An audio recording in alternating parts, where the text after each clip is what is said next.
Hello everyone. The macroeconomic data released by NSO last Friday has been the talk of the town. The data showed a very grim picture of the nose-diving economy, every indicator pointing south and no clear path visible of good prospects. Today again, we will be discussing the fate of the Indian economy through an editorial of the Hindu newspaper, Ominous Signals. Growth figures will worsen as India waits for full impact of lockdown. Ominous signals give the impression that something bad or unpleasant is going to happen, something inauspicious. The growth figures that NSO released are ominous, and when the lockdown gets over and its impact will be calculated, it will be even worse. India's economy is in a severe slowdown that is only going to get worse in a pandemic-stricken world. 3 months after Finance Ministry mandarins prognosticated that India's growth slowdown had bottomed out, the latest economic data has belied that prediction.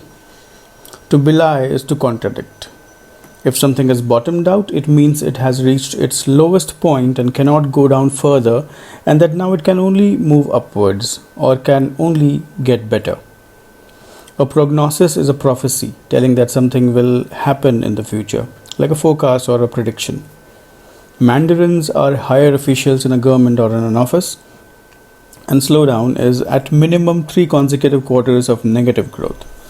So 3 months ago, it was told that the Indian economy will revive, green shoots were seen, but the current data that NSO released contradicts that prediction.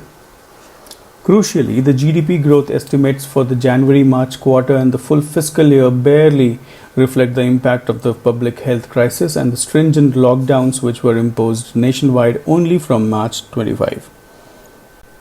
The NSO's estimates show fourth quarter and fiscal 2019-20 growth slumped to 3.1% and 4.2% respectively, the slowest pace in 11 years.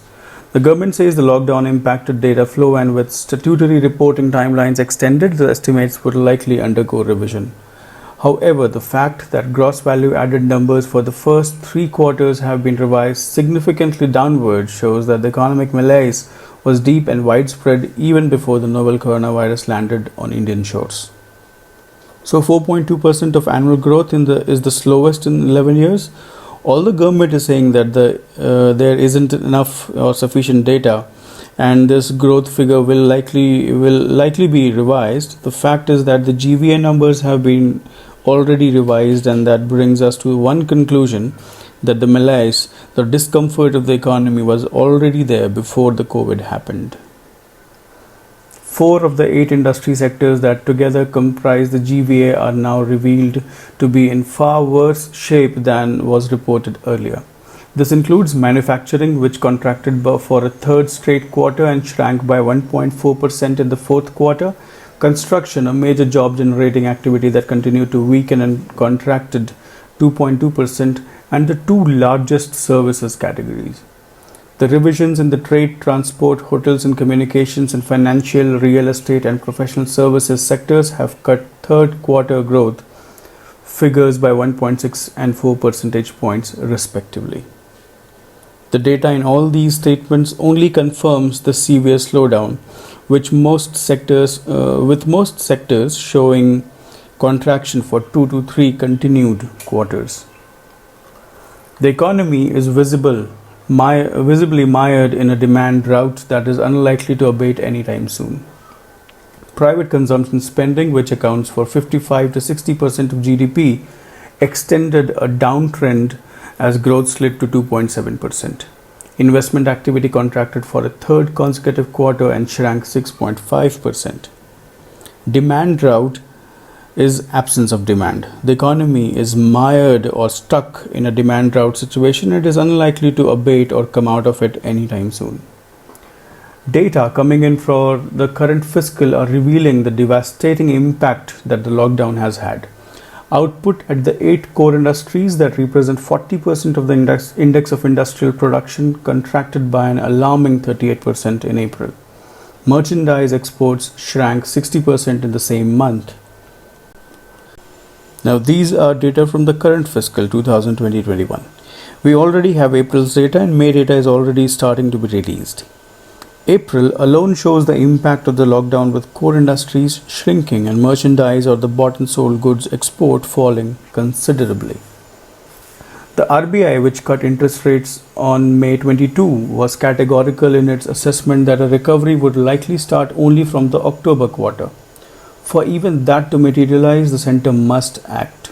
Its package so far has been focused on credit enhancement measures that ease supply side constraints and structural reforms that may bear fruit over a longer horizon. Now, the RBI cut interest rates on the assumption that things will get better October onwards. For things to get better, government too needs to act. And the government acted. It came up with a 20 lakh crore rupees Atmanirbhar Bharat package that mainly dealt with supply side reforms, trying to increase credit at easy terms to boost production. But the government should have, and even now should keep in mind, that it is not just one-sided supply side crisis. There is a demand crisis as well, and that needs to be dealt with as well. But the imperative now is to bite the bullet and opt for a massive fiscal stimulus that actually puts cash in the hands of consumers and the millions of jobless youth in order to help revive demand.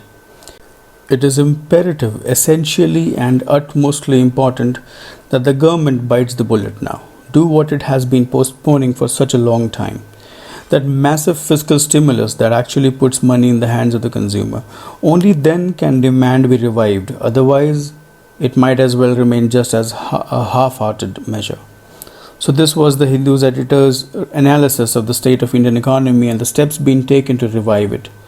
Clearly, he demands a holistic approach, with both supply and demand side measures being taken in a balanced way to make the vision of a self-reliant India a success.